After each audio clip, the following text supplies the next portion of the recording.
odd about Argentina is like, this should be one of the richest, most prosperous countries in the world. Okay, so hello everyone. Today we have a very, very special guest. It's actually our first program in English, but I think we can manage it. So it's Jordan Belfort with us. We're very happy to have him here. So we're going to be talking about his life experience, about finance, and obviously some questions about the movie everybody wants to know. Thank you, Jordan, for giving your time to join us here in our show. Estoy muy me alegra estar aquí. Okay, I like it very much. So, Jordan, just could you give us a little idea of how you started in the business? I read that you started selling meat and seafood, and then before working for this stockbroker, Rothschild. So how was it that?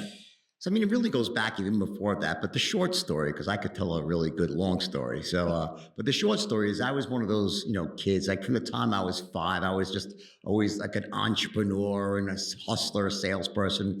I had a paper out at the age of 8. I was shoveling driveways after snowstorms in New York. Did magic shows at the age of 12. And then at the age of 16, I started making a lot of money selling ice cream and ices on the local beach. So I always was like that sort of kid. And then, those were all like, really, they were businesses, but there was no overhead, no expensive. So it was pretty easy to run those businesses. But then my first real business after I graduated from college was the meat and seafood business. And that was the first time I had to deal with the reality of things like overhead and margins and, bookkeeping, right? And that's a different world. But I had this knack for selling. And I was a top salesperson in the country at selling meat. And I figured that was enough to build a massive company. And it was on the sales side. I ended up building a very successful operation very quickly. Within like 6 months in business, I had 26 trucks on the road, making a ton of money, I thought, but actually I was making every mistake that a young entrepreneur could make. I was overexpanding. I was undercapitalized. I had grown on credit. And let's just say I was probably the worst business person you ever met, right? The first time, because there was no internet back then. There was no like chat GPT. Hey, tell me how to run a business. It didn't work. It was, you had to like wing it, right? So I went bankrupt and lost everything. And that was how I went down to Wall Street. At the time, it was the great bull market of the 1980s. And I heard a rumor of someone I knew, a friend growing up who was making supposedly $1 million a year on Wall Street, which seemed like an absurd amount. It's like probably $5 million a year today, right?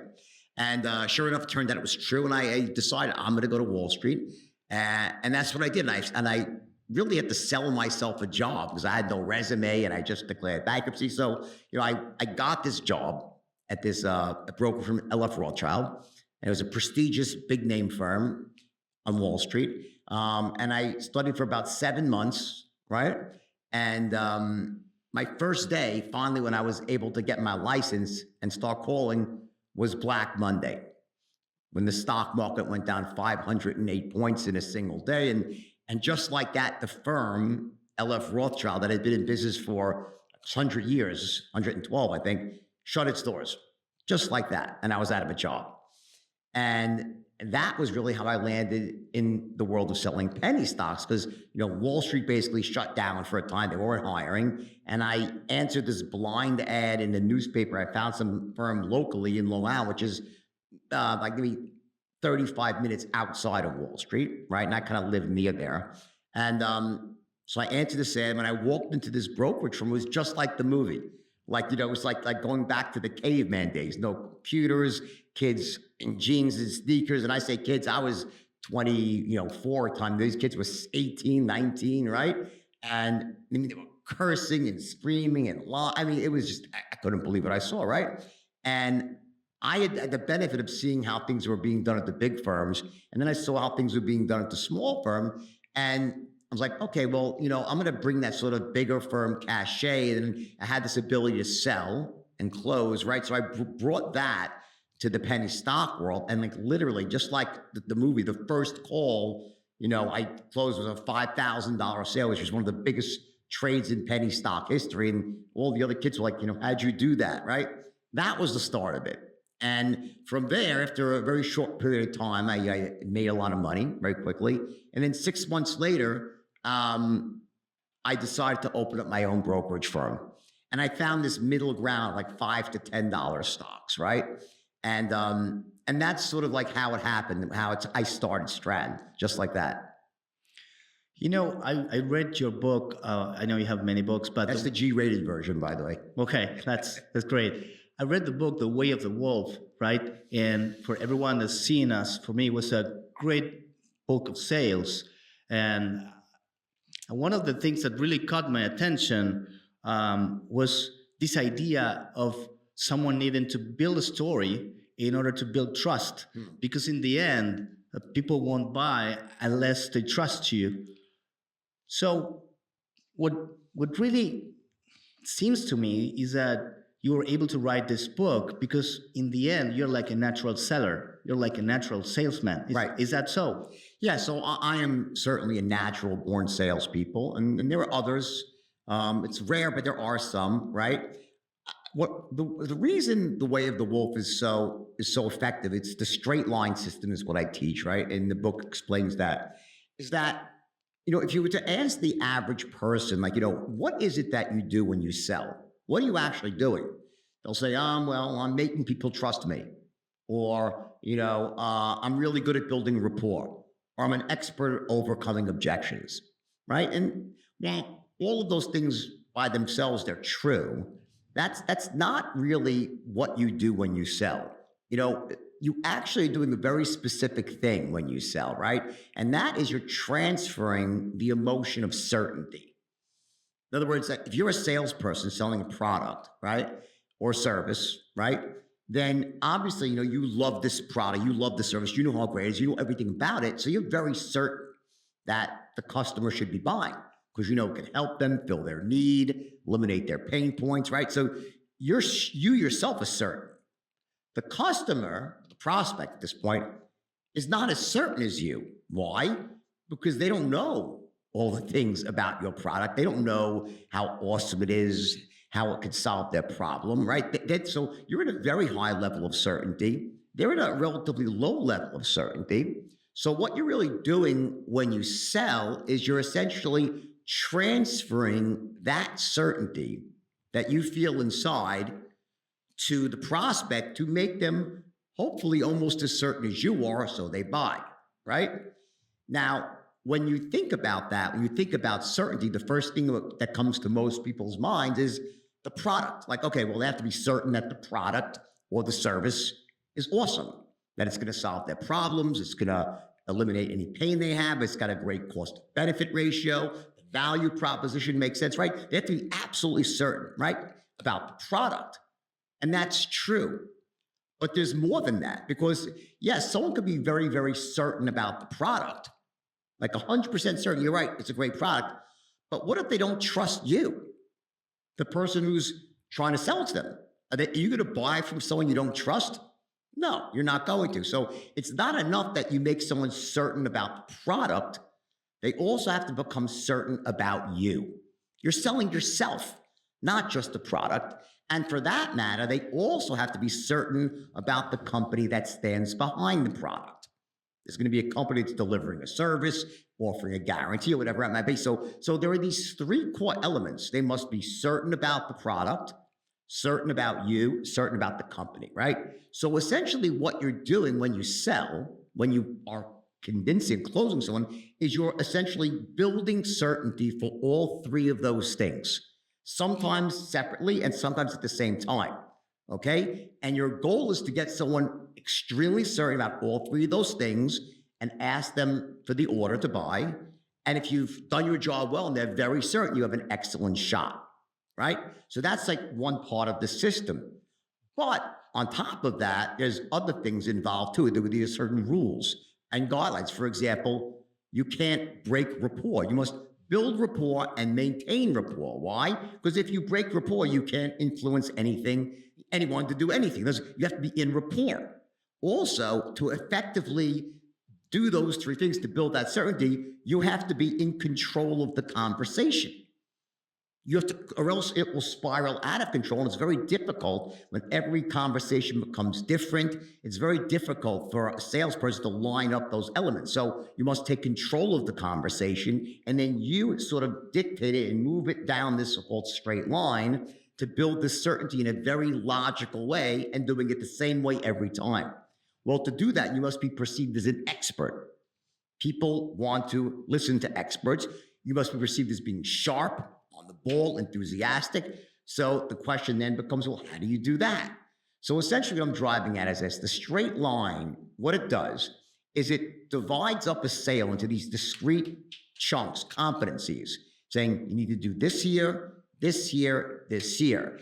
And by doing that, what it allows you to do is sell at the same level that I can naturally. Because what a natural salesperson does is all those things automatically. Like someone's born with the talent, yeah, they just know what to say, when to say it, how to say it. But most people, like 99.9%, are not born with that gift. The beauty is it's a completely learnable skill. So anyone that studies this, it's something they can't sell, and boom, they become expert salespeople. And I will tell you that no matter what you do for a living, whether it's even business or personal, the ability to sell, to influence, persuade, is one of the single most important distinctions, bar none. Let's look at Milei, for example, who I know is a friend of yours, right? Yeah. He's listen, I speak Spanish, but not perfectly, okay? Not fluently.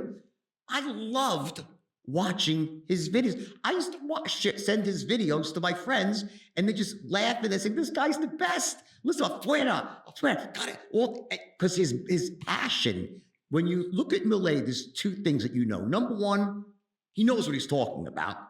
You could tell because his authority, he's such authority in the subject, but also you could tell that he believes it.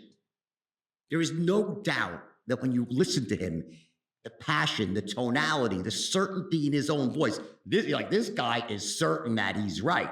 Now, people could say he's right or wrong, that's up to them, but your emotional reaction when you listen to him is, damn, this guy's sharp, and damn, he really believes this stuff, right? And then he happens to be right. If you know anything about economics, of course, when I actually listen and translate and subtitle this way, I'm like, of course he's right. You can't have this much debt going on with people not working and all these excess government jobs and graft, thievery and malfeasance, right? And voila, look what happens. He did what was considered impossible. He took hyperinflation, was it 300% a year to 250, and brought it down to now you're like 40-something% in less than a year. And of course, there's going to be pain. And he said that in the beginning, right? But listen, I have a belief in Argentina. My wife is Argentinian. She's right there. Okay. And she's amazing. Cordobesa. I'm a very lucky man, right? But, the one thing that always struck me odd about Argentina is like, this should be one of the richest, most prosperous countries in the world. You have everything possible going for you as a country. You have vast natural resources, agriculture. So there's my next question there, because everybody heard about the story of sell me a pen, and usually what I learned from that story is that maybe people are not interested in buying a pen. So you need to create the need. Right. So how would you sell Argentina with all the, the seniority that you have in sales? What would you do to sell Argentina? Sure. So there's a couple of components to this, right? It's a bit different in the sense that, so when you're selling a pen, right, to someone, before you would try to sell someone a pen, I would ask them questions and find out first if they needed a pen, what type of pens they've used in the past, right? Is it for business or personal? I'd ask them certain questions. And if I found out that they didn't really want a pen right now, well, then I'd say, okay, thank you, have a nice day, and I'll go on, knock on the next door and sell the next person. I'm going to wait to find someone who needs a pen. Unfortunately, in politics, you can't do that because everyone in the country votes, right? And you can't say, "Oh, sorry, screw you. You don't like what I'm saying, so I don't." No, you have to cater to those people too, right? So really, that aspect of "Sell Me This Pen," which is about asking lots of questions. Of course, it's very important for politicians to ask questions to their constituents to find out what people are thinking, where their pain is, right? To really understand. And great politicians are always great listeners. An example of that was Bill Clinton. He was a great listener, that when you met Bill Clinton, you just felt like he was listening and he understood your pain, right? But if you had to sell Argentina to prospective investors. So now let me move to the other side, Okay. right? Okay. So I was talking more like selling what I was honing in on there first, and I'll do both, is how does Milei's most effective way to sell this to Argentinians to know there's going to be pain, short-term pain for long-term pleasure? That's one aspect of it, right? And the way to do that, by the way, is because in the United States, the Democrats are experts at that, by the way, is they link emotionally charged issues, okay, as they make them cornerstones of their platform. Even though they don't really matter for prosperity, they get people involved in things like climate change and reproductive rights that really honestly should not have a place in the economic conversation of a country, but they're very good at hijacking emotionally charged issues. You can do that, by the way, in Argentina to get people to buy into the short-term austerity for long-term prosperity by talking about future generations. It might be tough for you, but do you really care more about yourself or the future of your grandchildren? What really matters here is about what your kids are going to do and their kids are going to do in the future of this country? Or is it about, yes, it's uncomfortable right now, but if you can be uncomfortable now and you knew that in 30 years from now, your children and grandchildren were going to be in this incredible country that was thriving in the envy of the world, wouldn't you be willing to make those cuts? Like, bring it past yourself and talk about the future of the country and the future children and grandchildren. That's what I would be doing. That's that. In terms of investors, okay, the most important thing, I think one of the main issues is that if I was an investor, is that the uneven history of politics here, where you have these, like, listen, Milei is the first person that really comes in with this sort of really hard-nosed, really, on-point policies that really have the potential to turn the country around, right? But people will say, well, what happens after he leaves? Who's going to carry the mantle after that? How can I be sure that that they're not going to put currency controls back on? There's going to be freedom of movement of currency. So if I was Milei trying to sell this to investors, I would essentially, that every investor is worried about that. They're worried about the Peronistas coming back in and turning it into a candy store again and issuing plans to everybody and their grandmother, okay? And so what I would do is embedded in my actual presentation, I'd be answering those objections before they ever came up. A big part of my presentation would be, this is the old Argentina and this is the new, and I'd be essentially focusing on everybody who knows anything about investing and economics will say, Argentina should be one of the greatest investments of all time. It should be super prosperous. Why hasn't it been? It's been not prosperous because of corrupt politics, poor policies by the far left that have made it fashionable to be on the doles or had to have plans, right? And obviously it was massive thievery. I don't know how much money was stolen in the past by government before this, okay? So, and I think those are issues that need to be addressed.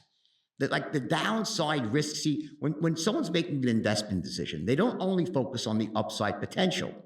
The upside potential in Argentina is crystal clear. It's massive.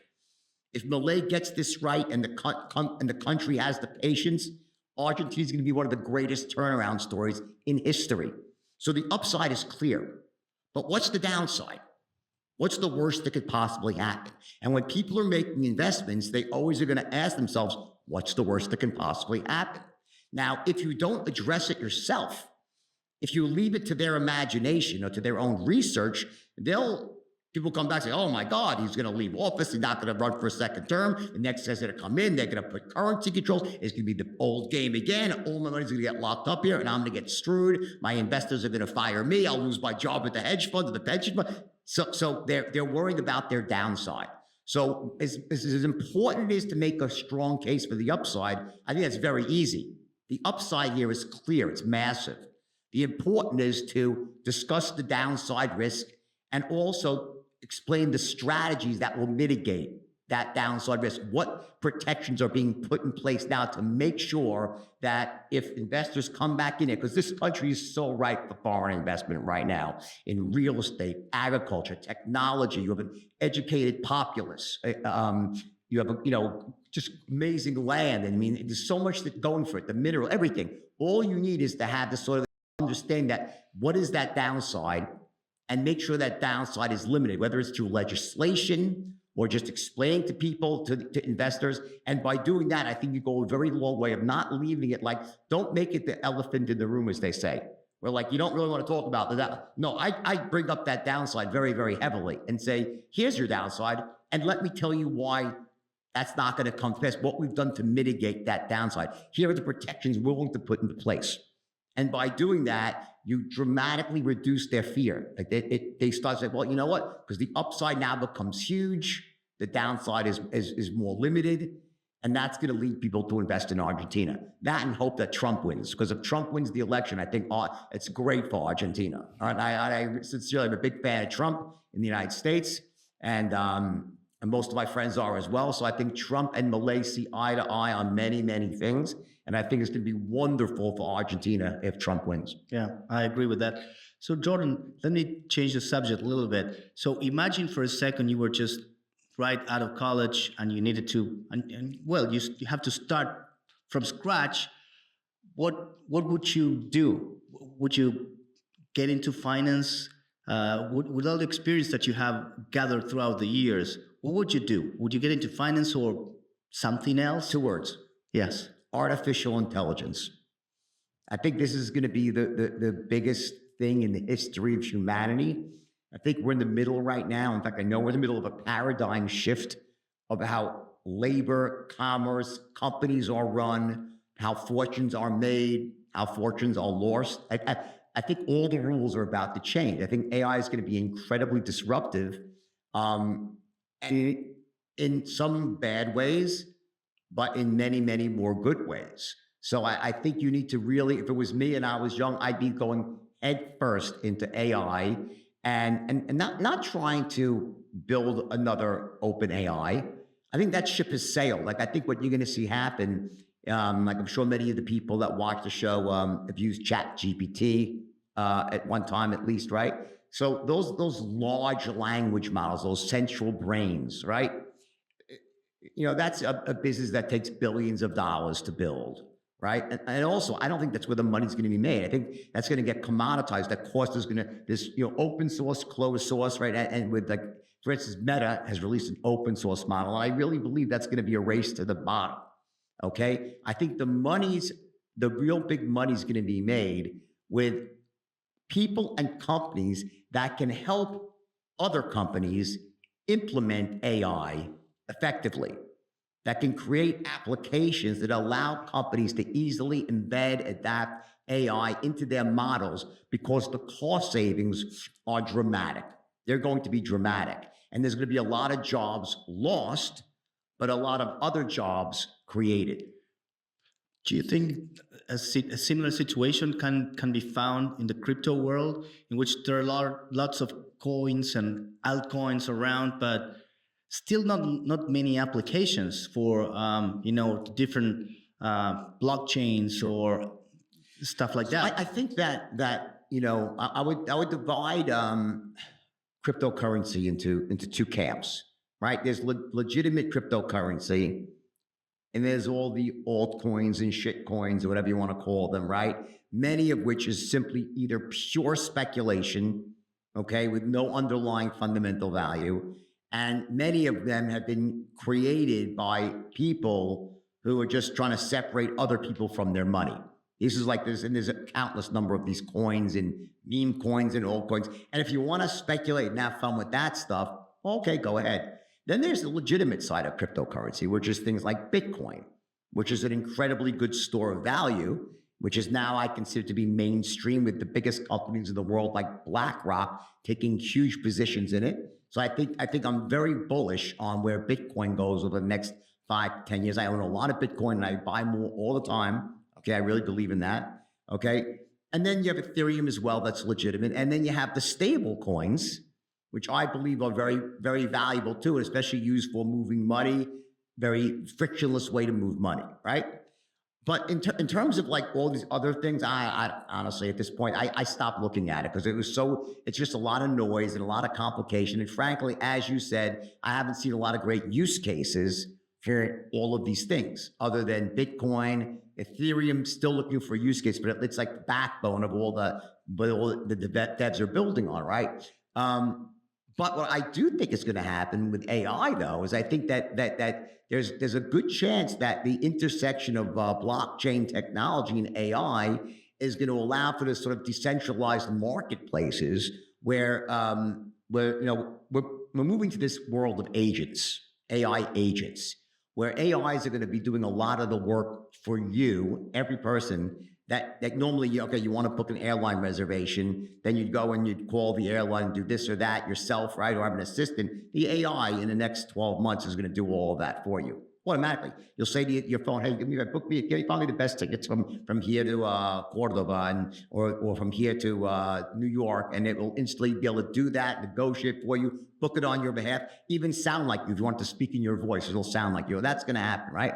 What also is going to happen is companies that are looking to get certain tasks done, they're going to have their agents go out into around the world. And then you're going to have other companies that have goods and services have their agents go out into the world. And like right now you have these places like where people go and they do you find temporary workers, these websites, right? That's the one that everyone's using right now, but it doesn't matter. But I think this is going to be a decentralized marketplace built on blockchain technology where a lot of these AI agents are going to go and negotiate and they'll pay each other in like little sums of either stable coins or whatnot. And I think that blockchain technology is going to fit very well with decentralized AI over the next 5 to 10 years. Okay. Do you think it's easier today or harder today to make money in Wall Street, to become a millionaire in Wall Street? Would you say it's easier? Is as hard as it was before? I don't think it's ever been easier than it is today. It's really easy to make money today if you know how to do it. And the reason is because a lot of the barriers to entry and large amounts of capital that you need for things in the past, you don't need it anymore. In other words, by leveraging technology, you can save so much time and money. For example, with AI, you want to create a business plan, you want to do research, you want to create a slide deck, you want to get a marketing plan going. Just ask the AI to do it, and they will do a shockingly good job at creating strategies for you, sales strategies, marketing strategies, business plans, things that would cost you tens of thousands and more dollars to do in the past.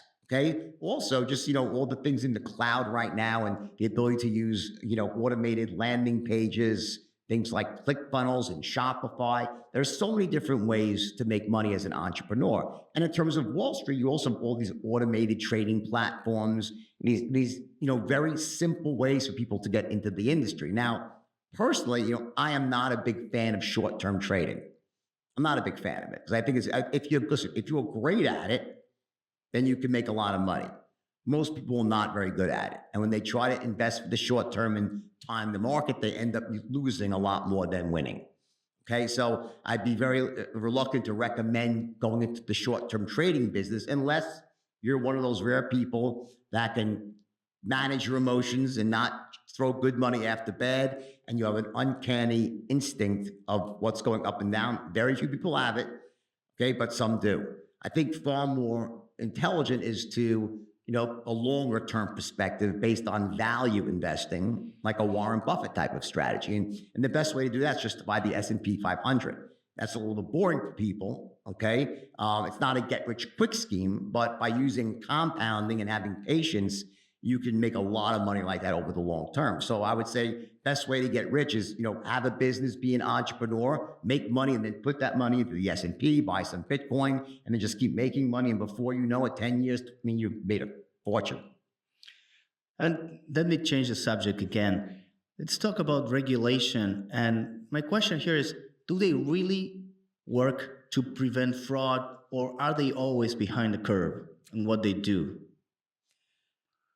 Well, by nature, regulators are always behind the curve, right? Because they're trying to catch the bad guys, right? Have they been improving throughout time, or are always like at the same distance behind the curve? They're always still late. Well, it's like, it's kind of like game of cops and robbers, like we played this game as kids. The thing is that, the criminals can only be wrong once. The cops can be wrong a lot, right? But the criminals can only be wrong once. So eventually, usually it catches up with people. As you saw recently with whether it's a Sam Bankman-Fried or all these other people, they get caught up in these scams, right? But I think there's a bigger issue at hand, and that is the SEC does not investigate companies equally. They'll let the big firms get away with murder. So you have big firms like a Goldman Sachs, and I don't want to single them out because it's not just them, but obviously Goldman Sachs is a great example, JP Morgan, others where they're considered to be respectable firms, so their operations are not scrutinized and they're allowed to do things. Bernie Madoff was a perfect example. They didn't investigate him for 10 years or 12 years. Well, it was a complete scam. If that was me, they would have shut me down in 6 months if I was doing that, right? But they let this guy go for 12 years or more and $50 billion, whatever the final number was. So what happens is Wall Street has a two-tiered, or the regulators have a two-tiered system of justice. So the people with the big firms get a pass, and then the people that are on the outsiders get scrutinized to death, or if they're not politically expedient in that moment, they're in the wrong party, when the party's in power, they get singled out. So I think that's the bigger problem. Look in 2008, group of 10 Wall Street investment banks almost bankrupted the entire world. And not a single person went to jail. Not a single person, not one of them. I was one guy, a low-level guy, was the fall guy at one firm. It was a joke, right? No one went to jail. And I think another part of that is that this revolving door between Wall Street and Washington, D.C. So you have the people that are the regulators, were the former owners of the firms, and they go back and forth, and it's the old boys network, and it's a big problem. Yeah. The feeling that I have is that Wall Street walks down like a very thin line, and it gets shady. And it's kind of funny that many of the brokers that were around in the 80s are no longer there, and they were bought each other, and they got huge fines. Yeah. Right. And in the end, for example, those banks were able to sell those mortgages to that were supposed to be AAA, and in the end they were worth zero. Right. So who gets caught holding the bag? Well, Iceland, Greece, Spain. Most of these were dumped on other countries around the world. Okay, and a lot, of course, bankrupted Lehman Brothers, and then the U.S. taxpayer jumped in and bailed out for $1 trillion there, right? And again, your point is well taken. And the firm just kept going on. Yeah, Lehman disappeared, Bear Stearns got absorbed, a few others merged, but there were no really ramifications to what happened. No, it wasn't a wholesale roundup of these 28 people went to jail. People at the rating agencies. The rating agencies. I think they have not gone to jail. They should not exist anymore. No, exactly. But none of them, Standard & Poor's or Fitch or Moody's, they were all they're well, if we don't do it the other guy, that's some excuse. Tell that to the judge, right? Yeah. So what do you think about, these brokers that claim that they charge zero, like Robinhood? In the end, they sell the order flow to some other participants in the business, but the retail guy doesn't really understand anything of what's going on. And in the end, they don't even know how much they're paying in terms of commission. So Robinhood started it, but then, every other broker said, okay, I'm charging zero too. Right. So in the end, everything is charged in the final price. And so we're worse off today than 20 or 30 years ago. At least you knew what they were charging for commission. Right. What do you think about this? Well, I go back to the old saying, if you're getting a product, if you're getting a service for free, if you're getting a product for free, then guess what? You are the product. Oh, that's great. That's the product. Great one. That's a great right. So essentially, they're selling you. You're wonderful. So what's happening is there's no commission, but the price you're paying, the execution you're getting is much higher than if you would have just paid commission. So yeah, of course, it's like it's not even 6 of one, half a dozen of the other. It's like worse than that. It's like you're getting hit twice because you're going to pay more by getting bad executions because your orders are going to these other firms. You're being put behind their large institutional clients, and also, having all that order flow gives these big hedge funds and major, financial firms. It gives them insight into where a stock is about to go, up or down, micro. They can engage in this sort of very rapid, mass trading, right? This computerized trading that happens instantly, and they make money a penny at a time, but they do it 10 billion times a day, right? So yeah, I think it's a terrible practice, but it's one of those things that started off like, oh, it's not so, and then it takes on a life of its own, and it impacts people negatively, all over the world. So we're talking about scams in a way, or things that doesn't look very clean. So what about the treasury debt and the fiscal deficit? I mean, in the U.S., isn't too far-fetched to say, okay, but isn't this another way of scamming people? With all this future inflation that nobody really knows how it's going to be paid. Well, some claim, I was hearing Mohamed Eledian, and he said, okay, the market is like saying, okay, we don't really know how it's going to be solved, but we still think that in some way it's going to be solved. But the bond market, it's still complacent, right? Yeah. So here's the thing, right? The U.S. is in a unique position, right? Because they're the global reserve currency, right? And although that's eroding somewhat, they're still by and large overwhelming the global reserve currency. I go here in Argentina, everyone wants $100 bills, big face, not small face, right? They want their $100 bills, right? And that's all over the world. People hoard $100 bills. It's used to settle most oil trades still, right? Petrodollars. And that gives the United States a massive advantage economically and the ability to essentially print as much money as they want because people always soak up the dollars. Try that in Argentina, it creates hyperinflation. Any other country would create hyperinflation. In the United States, it doesn't because they have the whole world by using their dollars, right?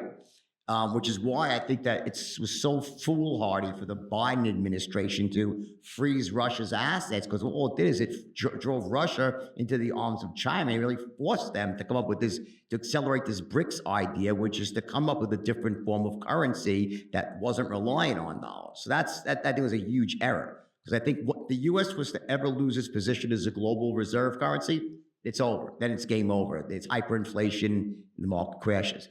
The U.S. does have one thing going for it: Navy SEALs. I mean, like, it's military. So, like, the U.S. is the most aggressive military dominant. We're going bombing everybody. We're always in a war or backing someone in a war, right?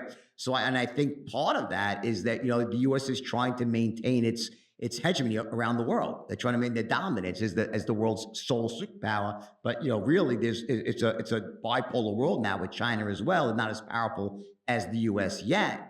But the U.S. is so keen on maintaining that dominance that I believe they would militarily go out there and try to, if they thought that it was going to endanger the dollar, they'd militarily intervene. Well, certainly. Apparently, Saddam Hussein started to sell oil in euros. And there you go, right? Okay, right. And that's so you can kill as many Kurds as you want, but you cannot sell oil in euros. You cannot do that. Exactly. The same Mossadegh back before the Shah of Iran, right? Wanted to nationalize the oil and knock out the British, and he got overthrown by the CIA back in the 50s, right? And they installed the Shah. That's been happening time and time again, right? But I think there's also another aspect to this as well, and that is that I really believe that one thing Trump should clarify a lot more in his policy is the fact that Elon Musk is going to go in there and do a Milei. To be a verb, a Milei, and slash and burn and get rid of all the ridiculous waste and cut trillions of dollars of overhead from the U.S. government. And I believe that if Musk is allowed to go in there and really do this, to go in there and optimize the federal government, get rid of the waste, you could talk about $1 trillion, $2 trillion a year, seriously, in savings. And at the same time, cut taxes, loosen regulations, increase GDP dramatically, drive massive GDP growth. So even on a lower tax basis, your proceeds, your income is going to be higher. So now you're dramatically reducing expenses, increasing income from taxes because you're still at a much higher GDP. Okay, you could start having a massive surplus each year versus a deficit. The U.S. does that for 10, 15 years. It's out of debt. So I think this whole aspect of Elon Musk coming in there and slashing and burning. He went into Twitter, he cut like 80% of the workforce, and it runs better than it ever did. So the U.S. is the most, you think you guys are a bloated government. The U.S. has got the most bloated, overstaffed government, and manned by lifers who just, like I said, they're punching a clock, collecting their insurances and social. If Musk can go in and do this and Trump can give him free hand to cut regulations, cut taxes, I think that those two, that kind of push-pull, puts the U.S. in a position where they have a budget surplus. Listen, you guys have a budget surplus now, right? Yes. Yeah, budgets. You imagine that on the scale of the U.S. economy. You could have multi-trillion-dollar year surpluses, okay, and start paying down the debt really fast. And that becomes the biggest success story in the history of the world. But the only thing I'm not sure about that is that no politician is talking about that, isn't it? So maybe the population in the U.S. is not really worried about, all these extra expenses that the government should do something about. Don't you think so? I think intuitively, I would say most people in the U.S. with any sort of education or that are up on things, they're not just living, some people, I guess, want to live and not care. They want to hide their head in the sand. But I think pretty much everyone in the U.S. knows is that the budget deficit is a massive problem. We have these big tickers, these clocks, like in Times Square, where it's like, you watch the budget, it's increasing, the deficit increasing every second by like $10,000 a second, and you're like, what the hell, right? And it's like a ticking time. It's faster and faster and faster until it explodes, right? So I think people know. And I think that there's sort of myself, I'm like, at some point this is going to have to work itself out. Maybe they should be issuing, 100-year bonds and really kick the can down the road even further, like much longer term bonds or some 50, 80-year bond. I don't know, that's one, but I think the solution to this, you need to slash expenses. Right now, the Biden administration touted, we created all these jobs. No, you didn't. Okay, there were bounce back jobs. Like after the pandemic, everyone was out of work, so people came back. Those aren't jobs. But the ones that were created, you know what they were? Government jobs. They weren't real jobs created by private industry. And when you create a government job, that's not increasing productivity. That's the worst job of all because the government is so inefficient. In other words, it's like, imagine, let's do a split test. North Korea versus South Korea. East Germany versus West Germany. Which system works better? When there's the bloated big government. I remember I visited the Czech Republic right when it was privatizing back in 93, 94, right? They were going from communist to capitalist, right? And I visited a company called Modikov, and they employed 120,000 people and needed 2,000 of them. Because why? That was the communist way. Everyone has a job. Everyone's part of the government, right? And they had to cut like 198,000 or 200 plus thousand people from their workforce. And today, Modikov's a very successful company.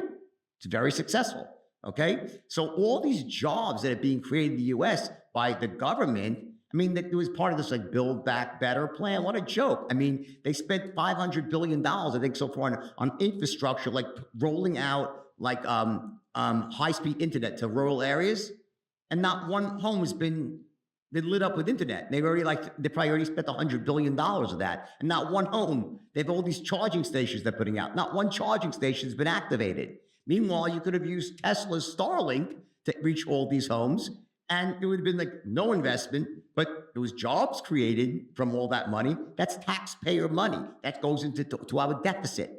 So yeah, you created jobs, but you're increasing the deficit. That's not a way to build an economy or run an economy. So you have already said that your portfolio has the S&P right? And Bitcoin, right? So are those the investments that you like the most today? Listen, I love the video.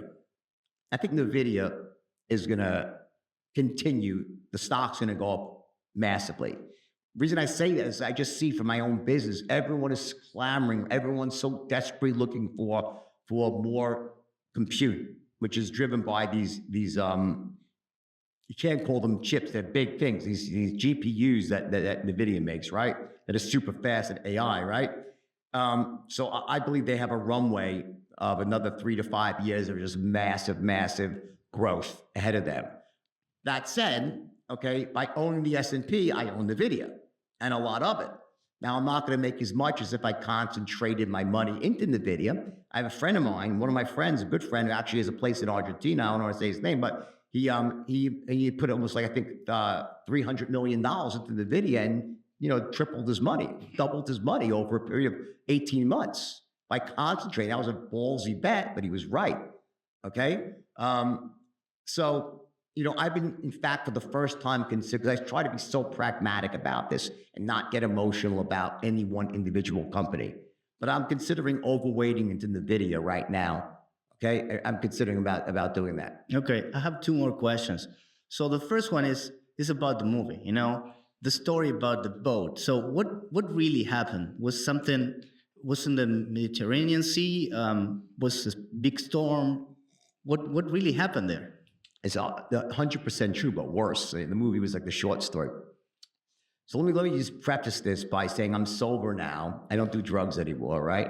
So I'm sober now for well over 25 years, okay? But, back then I wasn't sober, okay? And there wasn't a drug I wouldn't put my hands on, cocaine, Quaaludes, right? So by the grace of God, I'm alive to tell about that, right? And what happened was in the movie they say the reason I took the boat and made the captain drive out into a storm is because I had a problem in Switzerland and I had to get my aunt. That's true that my aunt died. I had a problem in Switzerland, but that was like a year later. So what the movie did, cleverly so, is they collapsed a lot of things together because they only have 3 hours to tell a story. So they make things, and Scorsese did an amazing job, as did Leo, right? I think they did a great job, right? But the truth is that when I was on vacation and I was taking my usual, massive cocktail of drugs, and when I got to the boat, it was in Rome, and we were crossing to Sardinia, about 100 miles, right? And when I got in the boat, it was really rough in the harbor, and there was a storm, but not a bad one, but 5-7 foot waves, and there was a big boat, 170 feet more or less, right? Could easily handle that. So I was like, okay. I said, Captain Mark, I gotta move. I'm high as a kite here. I can't sit still. I want to go. I'm like, can we make it? He's like, yeah, we'll make it. We'll break a few plates, And I'm like, well, let's go, right? Anyway, and he was an adventurer himself. But at the time, we thought it would be 7 foot waves and 30, 40 mile. And then, an hour and a half later, just this massive, out of nowhere, force 7 gale kicks up. And next thing you know, it's 25 foot waves and building, and the wind is howling, and the seas are retching, and the boat is lurching back and forth. It's just complete insanity. And then, the boat got hit by what's called a rogue wave from the side, like a 50-foot wall of water, and it just smashed into the boat and capsized us. We flipped around on our side. And that's what we called for a rescue. And eventually the Italian Navy SEALs came and they airlifted us. They lowered a commando down and lifted us off the boat one by one. And the captain ended up going in the water. He got plucked out of the water, right? And that's the true story.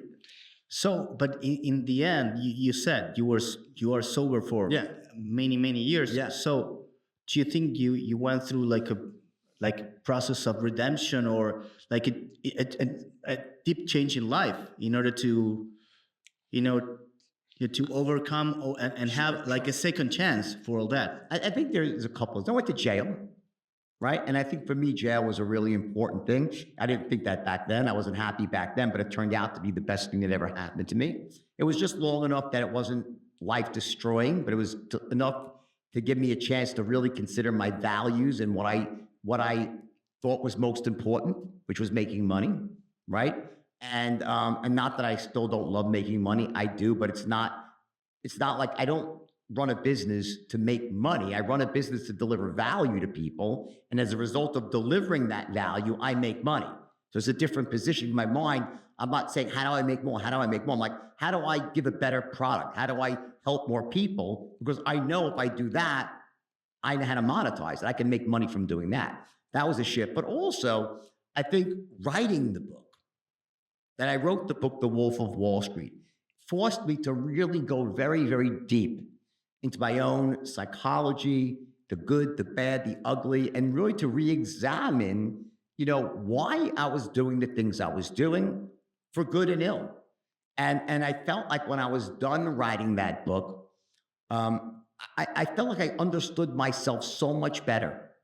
And I understood my weaknesses, my strengths, and I really felt like I knew the person that I should be, which was the person that my parents had originally sent out into the world. I sort of took a left turn somewhere along the way, right? And went down this wild, insane ride on Wall Street. And it happens to people. I'm not blaming Wall Street, but it's easy to get corrupted by Wall Street. And I allowed myself to be weak in that regard. And I always like to be the best at whatever I do. So I was the best at being bad, right? So when I kind of had this new insight into myself, I knew I would never have a problem like that again. And I'm very fortunate that, the book became a huge success. The movie became a global phenomenon. And I was able to essentially rebuild a much better, more incredible, a wealthy life, but not just about making money, but about connecting with people and giving massive value. And that ultimately led me to the most amazing woman in the world, my wife, okay? And brought me into Argentina, a place that I, never really knew about, as I learned about in school. We were always taught that, Argentina is a wealthy, prosperous country. When I was growing up, it was, right? And then when I met Christina, I came down, I met her family. They're amazing, her sister, everybody, right? And I got to really know Argentina. I fell in love with Argentina. Fell in love with the people here, the language here. And her father would always say to me, it's just the government. Dan, the government is so, and he's such a huge fan of Milei, her father, loves Milei, okay? And, and when this whole thing with Milei came, he was like, their whole family was praying that Milei would get elected. And when they did, I think like half the country was doing the Macarena, and then the other half that was on the plans were doing like the funeral procession, right? But the people here that are working hard, that want to have a great life for themselves, and most importantly, their children and grandchildren, they'll buy into this because they know it makes sense and it's what the country needs. In fact, I don't think it's what this country needs, it's what the world needs. This type of austerity and pragmatism and realism. I think it's a prescription for a lot of what's wrong in the world. Well, thank you very much, Jordan, for your time. I really, really enjoyed this interview, and everyone there. So you're welcome to like this video and follow us on our YouTube channel. And well, thank you very much for being with us. So see you next time.